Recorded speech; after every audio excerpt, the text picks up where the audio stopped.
ఏపీలో తెనాలి ఘటన ప్రకంపనలు రేపుతుందా? జగన్ పర్యటన తర్వాత వివాదం మరింత ముదిరిందా? ఘటనపై ప్రభుత్వం లోతుగా విచారణ చేస్తుందా?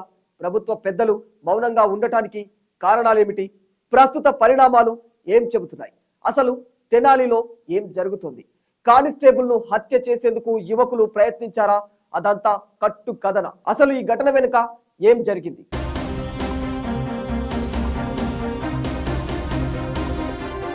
తెనాలి ఘటన ఏపీలో హాట్ టాపిక్ గా మారిపోయింది.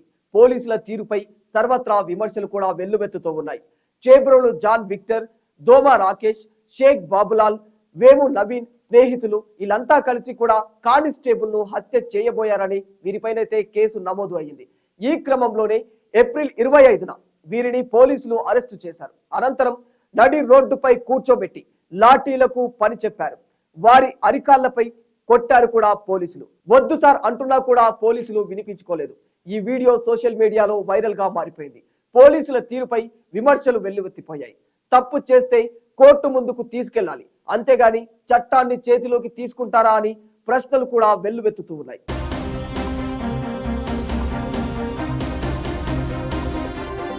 ఇప్పుడు ఈ ఘటన రాజకీయంగా పెను దుమారం రేపుతుంది. పోలీసుల చేతిలో దెబ్బలు తిన్న జాన్ విక్టర్ కుటుంబాన్ని వైసీపీ అధినేత జగన్మోహన్ రెడ్డి పరామర్శించారు. అతడి తల్లిదండ్రులను ఓదార్చారు. పార్టీ తరపున కూడా అండగా ఉంటామని భరోసాను ఇచ్చారు. బాబు ప్రభుత్వంలో పోలీసుల వ్యవహార శైలి దారుణంగా తయారైందన్నారు జగన్మోహన్ రెడ్డి. చదువుకుంటున్న యువకులపైన పోలీసులు దాడులు చేస్తుండటం ఏంటని ప్రశ్నించారు. యువకులను చితకబాదిన పోలీసులపై కఠిన చర్యలు తీసుకుంటామని కూడా తెలియజేశారు. మనం ఏపీలో ఉన్నామా, ఆఫ్ఘనిస్తాన్ లో ఉన్నామా అంటూ హాట్ కామెంట్ చేశారు వైఎస్ జగన్మోహన్ రెడ్డి. చంద్రబాబు నాయుడు మీద కూడా 24 కేసులు ఉన్నాయి. ఆయనను కూడా రోడ్డు మీద తీసుకొని వచ్చి తంతే ధర్మమేనా అది? ఇదే పోలీసులను అడుగుతా ఉన్నా.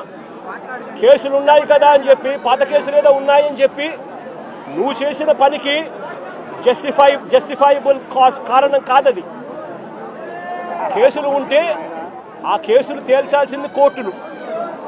మీరు ఆరోపణ చేస్తారు, అది న్యాయం కాదు అని చెప్పి వాళ్ళ అవతల కోర్టుల్లో ఆర్గ్యూ చేస్తారు. జడ్జి కేసు వింటాడు, జడ్జి తీర్పునిస్తాడు.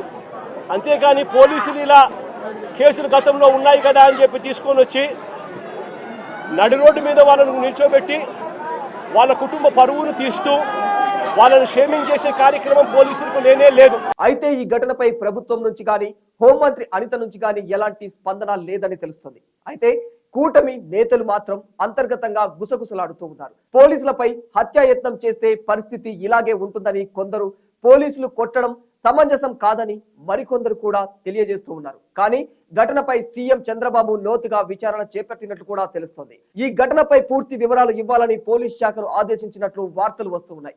పోలీసులపై వేటు వేస్తే ప్రభుత్వంపై చెడ్డ పేరు వస్తుందా అన్న కోణంలోనూ CM Chandrababu, deputy CM Pawan Kalyan ఆలోచిస్తున్నట్లు కూడా తెలుస్తుంది. ప్రస్తుతానికి మౌనంగా ఉంటే పరిస్థితి సద్దుమణిగిపోతుందన్న భావనలోనే ఉన్నట్లు కనిపిస్తోంది.